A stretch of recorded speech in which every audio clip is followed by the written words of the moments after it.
All right, we're going to go ahead and get started. How's everyone doing? Can you hear me? Yes? All right. Thank you so much. So my name is Dan Fernandez. This is the Developer Experience Roadmap. You are? Hi, everybody. I'm Karishma Lalwani.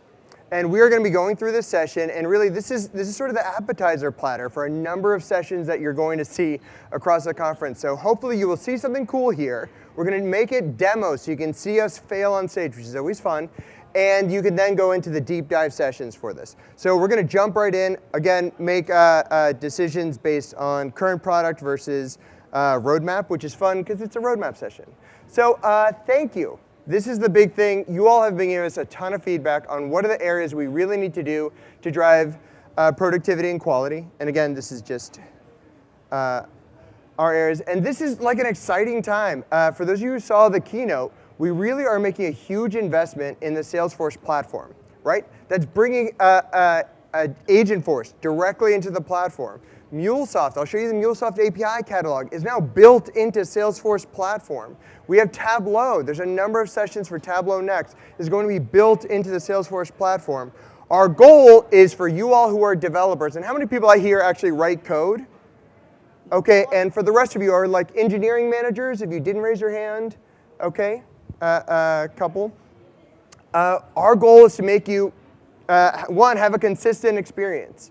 Right? So that same Salesforce CLI can build, publish data, and it can also build, publish agents, and lets you test those agents and have that unified, consistent experience, a productive experience, and quality. We're going to spend a ton of time on quality, especially with Karishma's Scale Center, how you can make sure you have production-grade applications, and enabling some of the newest capabilities of the platform and our ecosystem. OK, did everybody get their new Developer Edition org yet? Yes, if not, make sure to scan this. This is just one of our QR codes if you don't remember this one. And again, there will be area on staff to help you at level 2 if you want to set this up and have a walkthrough of all the capabilities. 150 calls to an LLM per hour is pretty amazing. OK, very first thing. These are like your homework. I'm going to talk through some of your homework. Agentforce for developers. How many people here are using Agentforce for developers now? OK, we got to get those are rookie numbers. I want all the hands up next time. The reason why, 1, it's totally free. 2, it's going to make you more productive. 3, it's going to improve your quality. If you don't believe me, I'll show you in our live demos. One of the key areas we have done is also combined a new platform capability, Agentforce. But I am a software developer. What are the things you're doing to help me write code better? One of the ones I want to just highlight is Apex REST API work. So what that allows you to do, if people are familiar with Open API documents, they are a way to describe an API in a way that isn't specific to Java or C# or Apex or whatever the programming language is. It's sort of a document agnostic or platform agnostic way to describe an API. We've added that for Apex REST APIs. Not only have we added to Apex REST APIs, we've done the glue to make it so much easier if you have Apex REST APIs to use them directly in your app, and we'll show it live. OK, 9 slides, and we had to finally get into a demo. So let's jump right in. Here's what I got. Salesforce Expanded Pack installed. Agentforce Developer Assistant. The only thing I had to do was sign into an org. And I'm within an org, and you see this nice happy-go-lucky agent here. This is our dev assistant over here.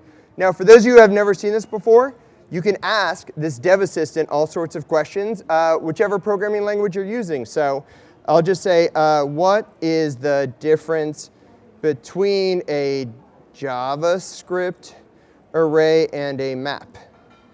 Right? In case you all didn't, I'm sure this room is lovely and obviously knows the answer.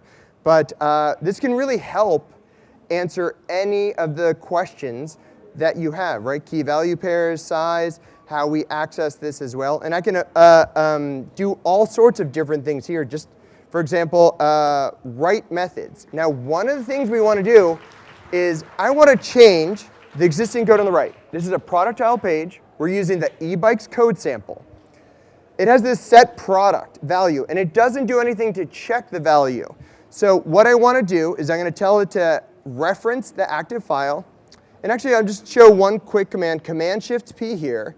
I'm also going to tell it if I just do a search for SObject, what we are doing is this is RAG. It's going to look at your org definitions here, and I'll click refresh SObject definitions, and you can actually tell it to, hey, go to my object, get my data for standard objects and custom objects. What that's going to do is when we build code, we'll make sure we're actually using your, looking at your code and your SObject schemas to help with the output.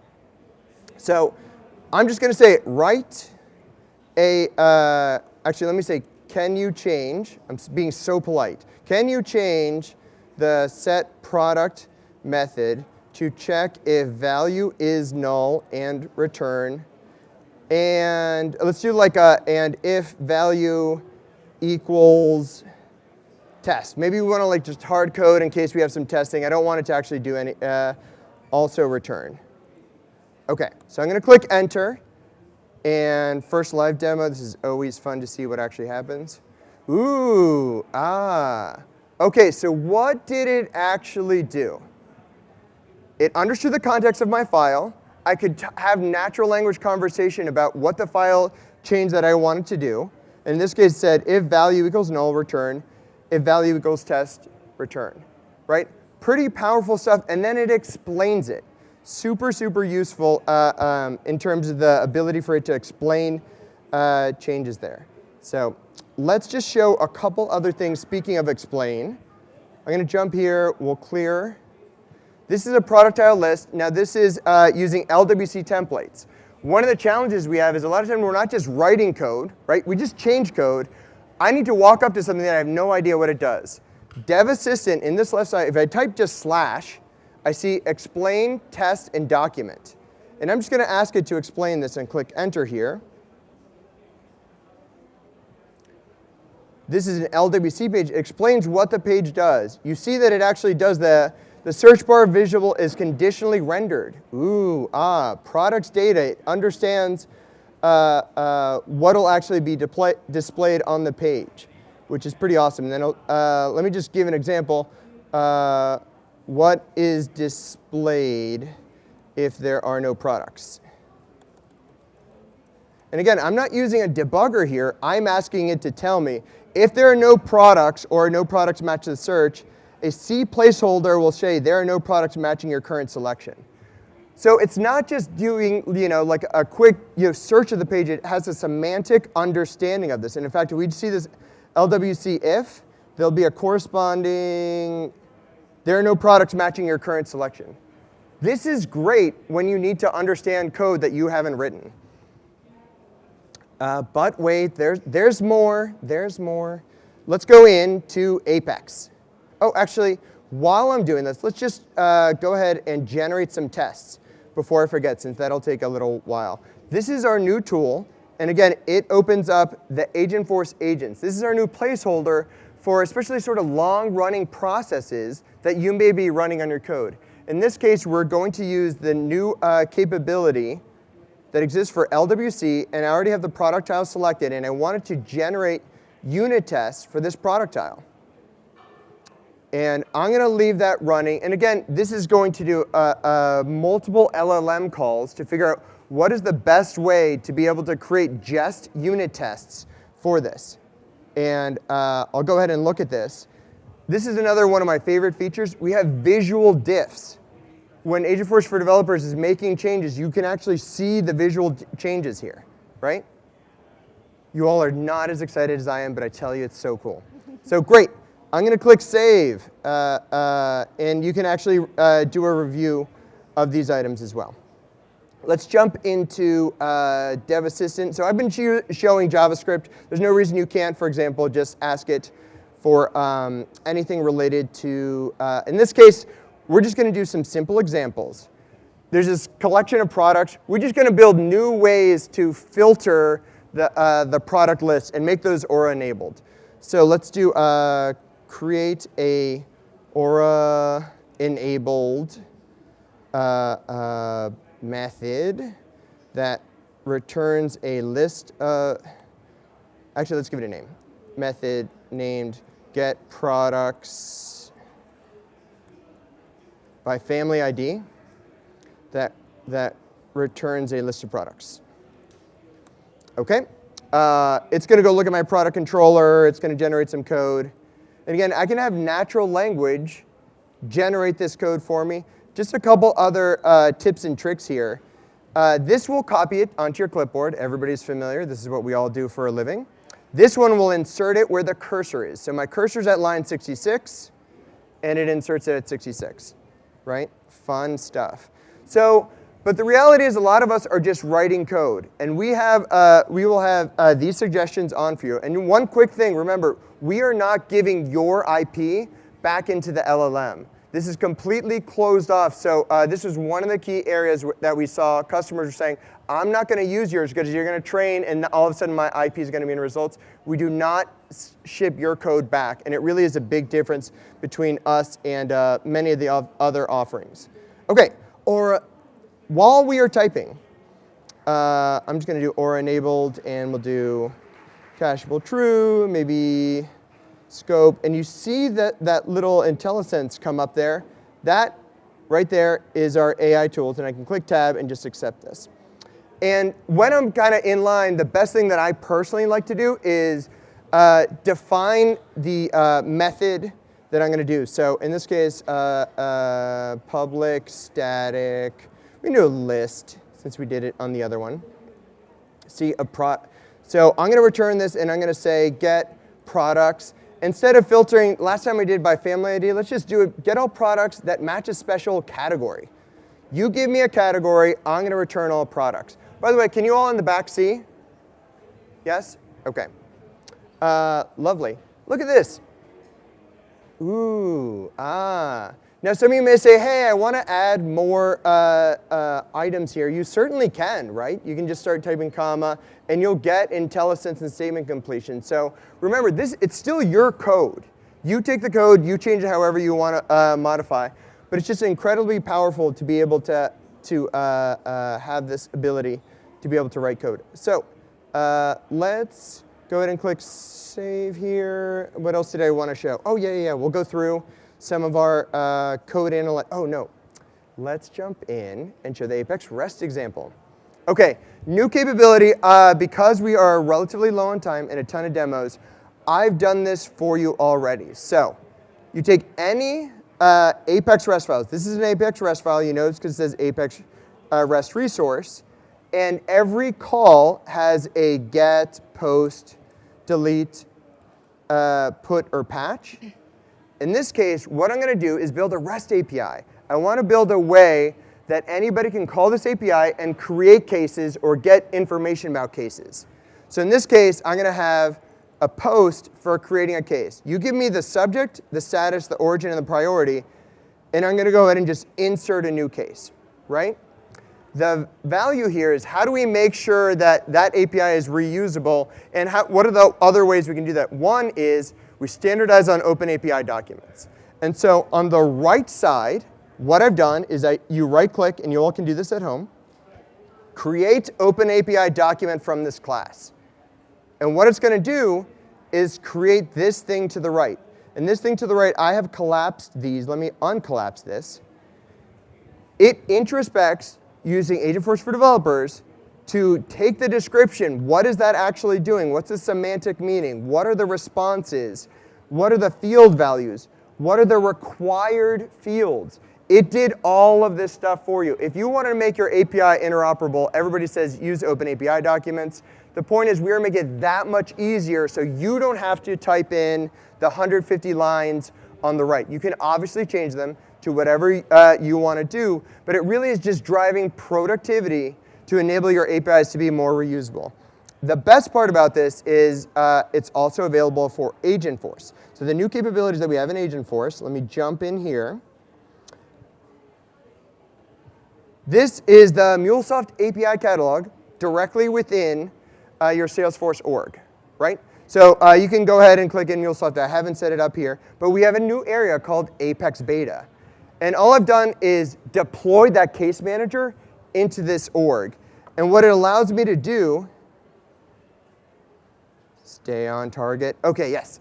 It's agent enabled, right? So if you all have Apex REST APIs and you want to make them agent enabled, it is this easy to see those same properties, get, put, patch, that we saw a little earlier.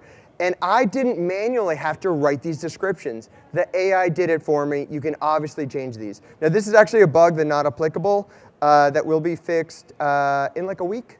So just want to make sure that you all know this is real. So, and to make sure that it is real, let me just reload here. We have our case manager. So this is an agent that I build. And really, I'm a developer. I'm focusing on that Apex REST API. This is the way we're going to standardize the way we open up cases by having one API. Different orgs can use it, different teams can use it, so on and so on. Great. I focus on building the API. We do the rest to make it that much easier to reuse. So look at this. All these actions have been auto-loaded. Why? How? How did it get all this information? From that open API document. It's lovely. Oh, actually, I won't go into the configuration. Let's just go ahead and try it. Can you, so I'm on the bottom right here. Can you create a new case for me?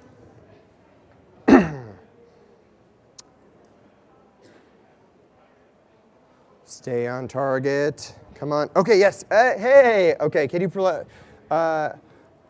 yes. Origin is live demo. Priority is normal. Status is open. Subject is Dan wants the demo to work.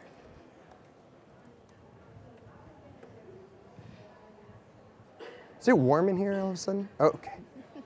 Hey, awesome. OK, so let's actually make sure that it worked. So one, you can see all the stuff that happened. It called my Apex REST APIs. And let me refresh here. Dan wants the demo to work. Hey, awesome. So it's I'm as impressed whenever these demos actually work. So what have we showed? A ton of productivity capabilities that exist to help you in writing code, explaining code that you didn't even write, modifying existing code, and then just taking the grunt work out of making your code more reusable, whether that's for agents or anything else within APIs.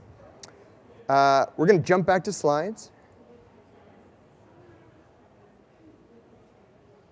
And I'm going to give you about 20 seconds if you want to take a picture of this. Otherwise, Ananya is going to be able to do it. Just a couple of really, really interesting things that we'll be having are requirements to code.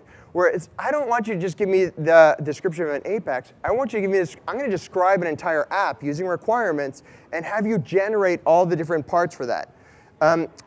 Multi-model support. This is one of the things that many of you have been asking for. You can actually have multiple models. I have an image. I want to draw an image, generate Lightning Web Components from an image. Ooh, yeah, I know. Can't wait for my child's drawings. So there is a lot coming.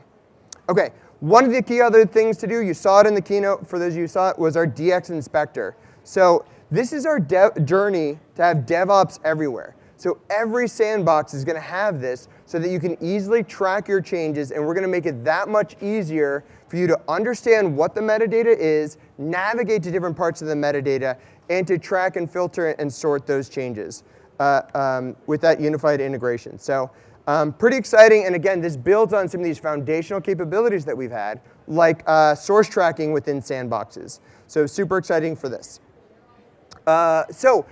We acquired this company called Own that has this awesome tooling for data seeding. Many of you are building dev and test environments, and you're spending way too much time doing it. Put this on your flag if you're not familiar with this. Go check out the data seeding where you can seed sandboxes with real data, right? Hey, we have a bunch of people. We need to build special sandboxes. These are reusable data sets that you can use. And again, it's just really taking the toil and work out of being able to build this. There's a dedicated session for this, and it really will save you time. OK, Code Analyzer 5. There's a ton of capabilities for Code Analyzer. You were going to talk about Apex True a little later, so I won't talk about it. But one of my favorites is the Agentforce for Developers Unified Experience.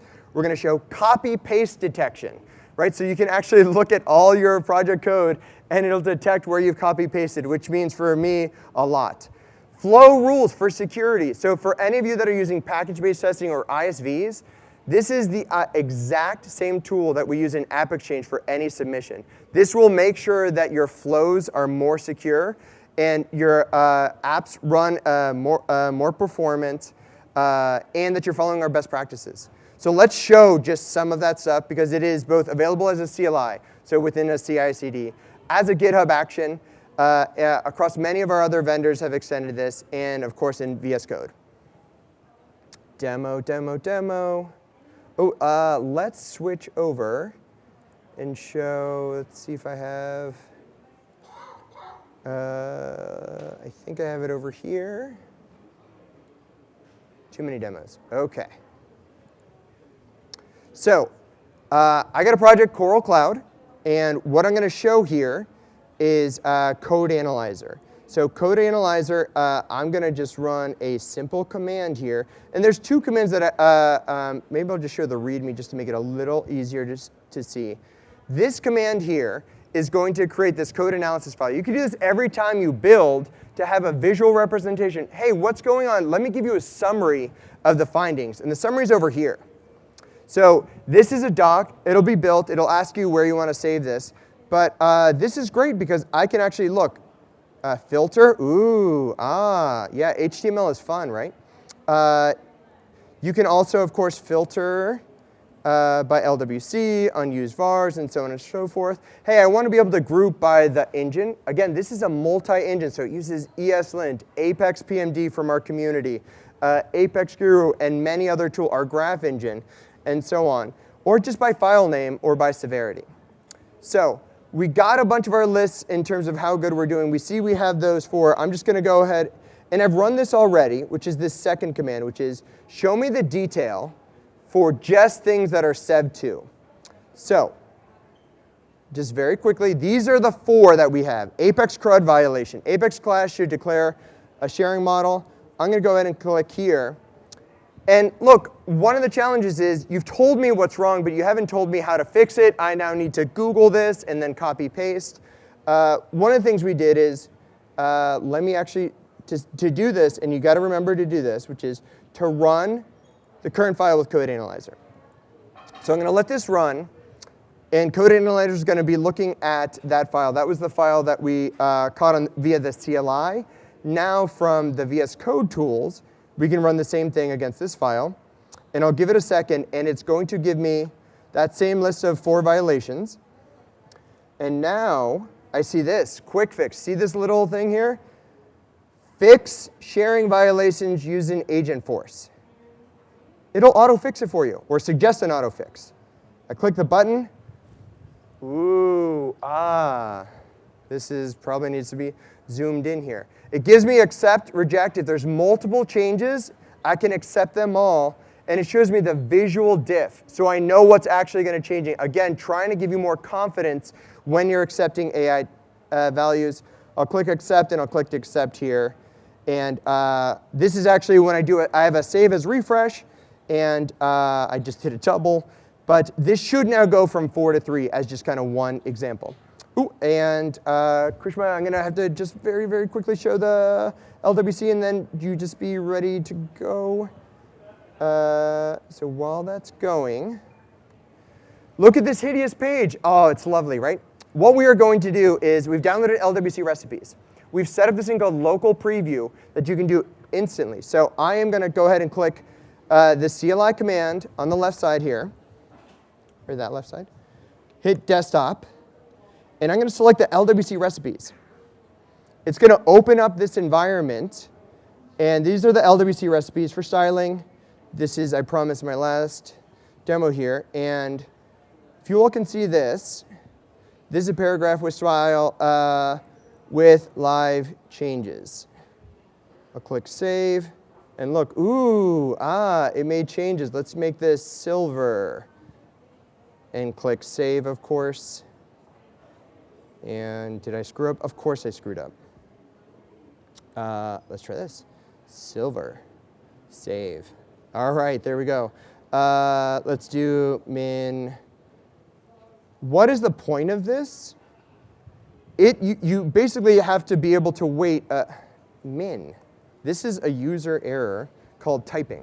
So all I have to do is hit save and refresh. I'm able to, remember, I can add other controls directly here, and it makes it that much more productive. I just ran into Greg Whitworth. There's over 1.2 million component swaps. Many of you that come from other web stacks are familiar with this, the hot module reload, but this is incredibly powerful for you to have an experience. And let's just add a lightning button just for fun so that you can see it actually shows up. So awesome stuff. Krishma, I'm going to pass it over to you, and apologies for going late. And we're going to switch. All right. Ready? Thank you, Dan.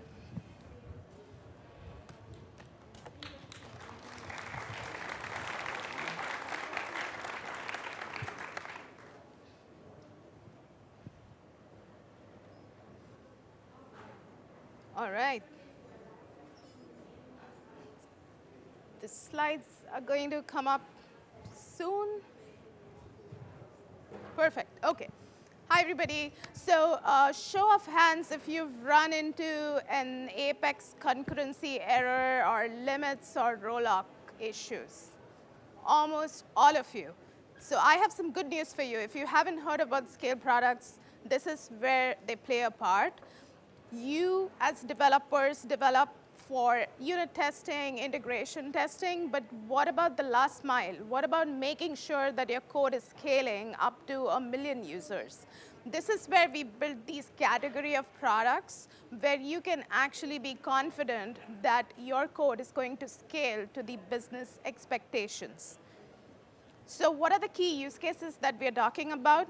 If you have business growth, suddenly your business is like, we are all in on Salesforce. We want to deploy 100,000 users on a Service Cloud implementation.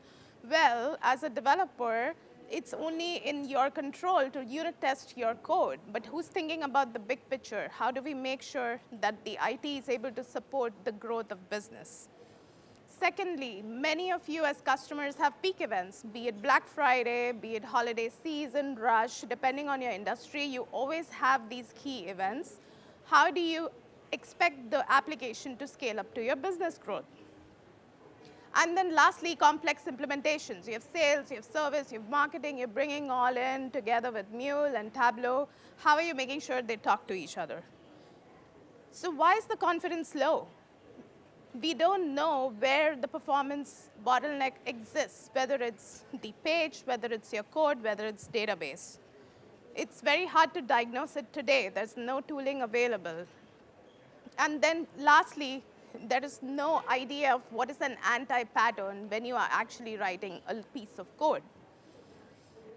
So how would you scale up your Agentforce apps? This is where our products come in. We are giving you capabilities. These are next-gen products, so we're building capabilities for you to perform your implementations at peak scale. Ensure if you're bringing in agents into the implementation, they can handle the scale, as well as optimize your code, the Lightning pages, LWC components, database queries, everything together. So the first product that I wanted to talk about is Scale Test. Now, this is a pure infrastructure product. If you have a full copy sandbox, Scale Test can be purchased as an add-on to full copy. And basically, this is the gap that we're trying to solve for customers when they say, hey, I need to be able to test more than 150 RPS. If you do any kind of performance testing, you are limited in a full copy. We are able to now help you push that scale to 10x, 20x of requests per second with the Scale Test product.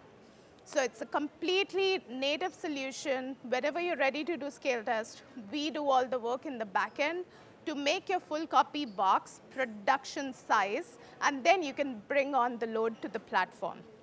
What are some of the new features that have come up here? We are giving you a view into your production RPS. This has never happened before. You don't know how much RPS you're running in production, but now you will. Now you know how to plan for it. Now you know what you need to test and how you need to test with Scale Test. The second thing is load generation. Our customers asked us, OK, don't just give me a production-sized box. Also, let me generate the load. I'm spending licenses on these third-party tools. Give me a way to bring that compute on Salesforce. This feature on load generation is in pilot, and if you have JMeter scripts, you can bring those scripts, and we will give you the compute on our platform to be able to execute that test. And lastly, you'll be able to monitor that test. What is happening in real time? How many browsers are spun? What is the error count? How much concurrency are you seeing? All of that right into action in your org. The second product that we have is Scale Center. This is what happens after. So you've run a test, or let's say you even have something in production. You want to see where the performance bottlenecks are. Scale Center is your application performance monitoring tool for you to easily diagnose data and figure out where the bottlenecks are. The good news, if you have unlimited edition license, or you have signature customer success plans, this is free. This is included. Go to your org, turn it on, and start seeing these insights in real time. The next product, anybody using Apex Guru, have heard of Apex Guru? Couple of you. If you haven't, this is something that you should try your hands on. This is an absolute developer-friendly and developer-favorite product.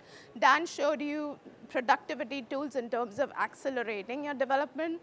Apex Guru is your tool to optimize your code and make sure that it is scaling for that peak that I was talking about.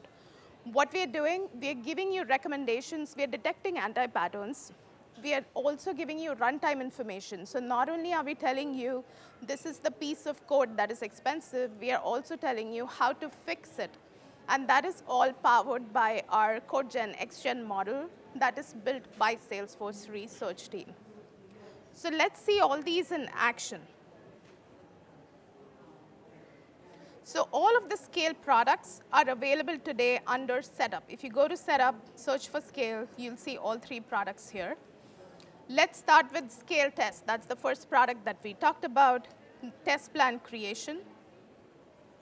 I mentioned that this is the very first time that you will actually start seeing peak RPS from production. So we are giving you telemetry from your production org to say, hey, customer, in the last 4 weeks, here are your peaks from production. On March 4th, you had a peak hour, heavy activity in your org from 4 p.m. to 5 p.m. And your request per second was 3,000. Now you want to see what happened during that peak. This is where you dive deeper into results. Now we give you the next level of information. So we are telling you which were the most used and slowest pages. Not just that, we are telling you the average EPD, P90 of EPD, and page views. What do you do with this information? With this information, you know which are your most heaviest usage patterns, and that's the test case that you need to plan for when it comes to conducting a scale test. We also give you information about Lightning components, APIs, and not just that, we are giving you server-side information as well. So if you're a platform events user, you can see what topics have been subscribed, count of those. All of this telemetry is coming from production. So today, now you know your usage patterns, you know the scale of it, you know what is critical from a business performance standpoint. Next, what you can do is schedule the test. So let's say you've got all the information, you're ready to test. You want us to inflate your full copy sandbox to that production grade infrastructure. Come to the screen and just set up time. So you'll do a new booking, and you will give us key metrics like what are you trying to test? Is it concurrent user access, login information, case creation? What is the business process that you're trying to test? And give us your ramp-up plan. And once you do that, select the start and end date of the booking, and just book the scale test day with us. Let's say you've completed your test. Now the next step is what actually happened in the test. This is where you go to test execution. And if you go to compare tests, you can select the time that you tested. Let's say you tested on March 4th. Pick a time. I think it was around 4 p.m. If you ran a previous test on the previous week, select that date. And this is where you can do test comparisons. Once I hit submit, now this is going to tell me how did these perform. Everybody does a baseline test. and another rerun of the test. Now you can actually compare tests. We've never been able to do that so easily before. So now you can see what happened in test run 1, test run 2. I talked about errors. This is where you start getting deeper into what are the error counts in tests. Not just that. I want to know, you told me there are errors, but tell me where are the errors happening and why are they happening? This is where you come to Scale Center. In Scale Center, you are able to go one step deeper into that telemetry and find out what is causing those row locks that we saw. If you select the time frame, hit submit, one thing to note, this is as real time as we can get. If you are using Scale Center in production, you will start seeing these metrics from as recent as 10 minutes ago. If you're using this in a full copy sandbox, you will start seeing these metrics right after you finish your testing. So you don't have to wait for another day to get access to this information through, let's say, support channel or any other way. This is self-service completely in your hands to understand where the bottlenecks are. So let's say we hit this spike here. We see there was a row lock spike here. If you see, these are the errors that we are charting out. I understand that there was a row lock, but can you tell me what happened behind the scene? Now you have the ability to get the report on this. This is the most powerful feature. How much time do you spend on an average if you run into row lock? Do you even know how to go about figuring out why it happened? Is there an easy way today? The answer is no. But now you have. So once you hit the row lock analysis, this is where you can actually start the report, and we will give you the next level of information on what was causing the lock. Go to Performance Analysis tab. This is where the report will be generated. For the interest of time, I'll just show you something that's already generated. What does this show? If you go to row lock, it is going to tell me which object was locked. Account, campaign, lead. Which user was causing the lock? Which records were locked? Again, observability at your fingertips, right in the org, right when you need it. And not just row locks. We talked about Apex concurrency. If there are concurrent Apex errors that you witness, go to the Apex concurrency insight. Not only do you see where the time is being spent, you see takeaways in terms of what to do. And like Code Analyzer had the critical, major, minor, we also have that view where we tell you these are the entry points that are critical, which are spending or contributing towards concurrency.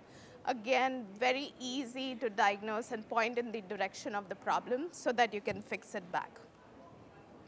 We also have information about SOQLs, but that's not it. I talked about Apex Guru and why you need to know about that. Let's see that in action. Apex Guru, again, gives you a report of anti-patterns. Let's say this report ran on March 1st. I'm going to tell you where are the anti-patterns detected, what is the line of code, why is it an anti-pattern, and not just that, I'm going to give you the code right there, and you are able to view this code, put it in your dev org, test it again, and rerun it. You don't have to think about how do I make this scalable. We are telling you how to make it scalable. And as Dan mentioned, with Code Analyzer, we are going to integrate that as well. So quickly switching back to the deck. I know we have some roadmap slides, and we are very low on time. If you need to click a picture, we have some amazing features coming up for all these 3 products: on-demand report generations, partnering with Testing Center to get scale test into DevOps testing, as well as agent for scale insights that we are going to come up with in Scale Center. And we will have the slide up, and we are taking questions. This is another one. If you all haven't seen, if you're asking, hey, what are some of the key things that have launched at TDX? This is your one slide to take a picture of. We'll give a little bit of time. It does include Krishma's items as well. And after this, we will show you our roadmap. Yes, so this is an eye chart. So just read the first line if you can, especially those of you in the back. We have so much coming on to enable developers. It really is an exciting time. to do that. So we wanted to make sure that you all see this and can see some of the key topics to take as you're looking for what other sessions to watch at TDX. Yep. This is a quick scan for resources, demos, documents, anything that you need. And where to go next? There are deep dive sessions on each of these products. So if you have time, this is tomorrow. So join Ananya and other PMs to understand how to code better with AI, improve your org health. And then we are redoing this session tomorrow as well for your friends who may have missed this. But thank you all for joining us. We will be here for questions, and thank you all.